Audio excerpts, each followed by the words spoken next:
राज्यात मान्सून दाखल झालाय। पुढील 3 ते 5 दिवसात मान्सून संपूर्ण राज्य व्यापेल अशी माहिती भारतीय हवामानशास्त्र विभागाकडून देण्यात आली आहे।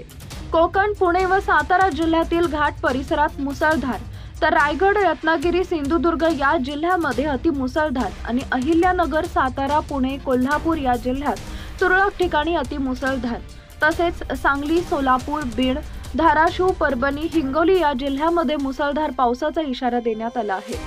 ज्यात रविवारी दाखल झालेल्या मान्सूननं अवघ्या 24 तासात मुंबईपर्यंत धडक मारली असून पुढील 3 ते 5 दिवसात संपूर्ण महाराष्ट्र व्यापण्याची शक्यता आहे, अशी माहिती भारतीय हवामानशास्त्र विभागाचे वरिष्ठ शास्त्रज्ञ डॉक्टर S.D. सानप यांनी दिली आहे। केरळ आणि तळ कोकणात वेळेपूर्वी दाखल झालेल्या मान्सूननं सोमवारी पुणे, मुंबई आणि सोलापूर या भागातही आपला प्रभाव दाखवलाय। मराठवाडा आणि लगतच्या परिसरात निर्माण झालेल्या कमी दाबाच्या क्षेत्रात फारसा बदल अपेक्षित नसल्यानं पुढील काही दिवस कोकण, गोवा, मराठवाडा आणि मध्य महाराष्ट्रात पावसाची शक्यता वर्तवण्यात आली आहे। विदर्भातही काही ठिकाणी पावसाचा अंदाज आहे।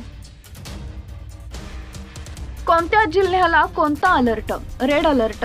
रत्नागिरी, सिंधुदुर्ग, कोल्हापूर जिल्ह्यासह सातारा घाटमाथ्यावर मुसळधार पावसाचा red alert. Orange alert. Raigad, Pune जिल्ह्याचा घाटमाथा, सातारा, बीड, परभणी, हिंगोली, नांदेड जिल्ह्यात ऑरेंज अलर्ट देण्यात आलाय। Yellow alert. ठाणे, मुंबई, सांगली, सोलापूर, धाराशिव, लातूर, गडचिरोली जिल्ह्यात जोरदार पावसाचा इशारा, तसेच उर्वरित राज्यात येलो अलर्ट दिलाय।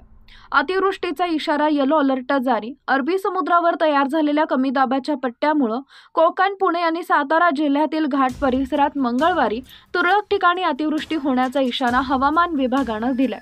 रायगड, रत्नागिरी आणि सिंधुदुर्ग जिल्ह्यामध्ये पुढील 3 ते 4 दिवस अतिजोरदार पावसाची शक्यता वर्तवण्यात आली असून या भागांसाठी येलो अलर्ट जारी करण्यात आला आहे। तसेच अहिल्यानगर, सातारा, पुणे आणि कोल्हापूर या जिल्ह्यांमध्ये 2 ते 3 दिवसात तुरळक ठिकाणी अतिजोरदार पावसाचा इशारा देण्यात आलाय।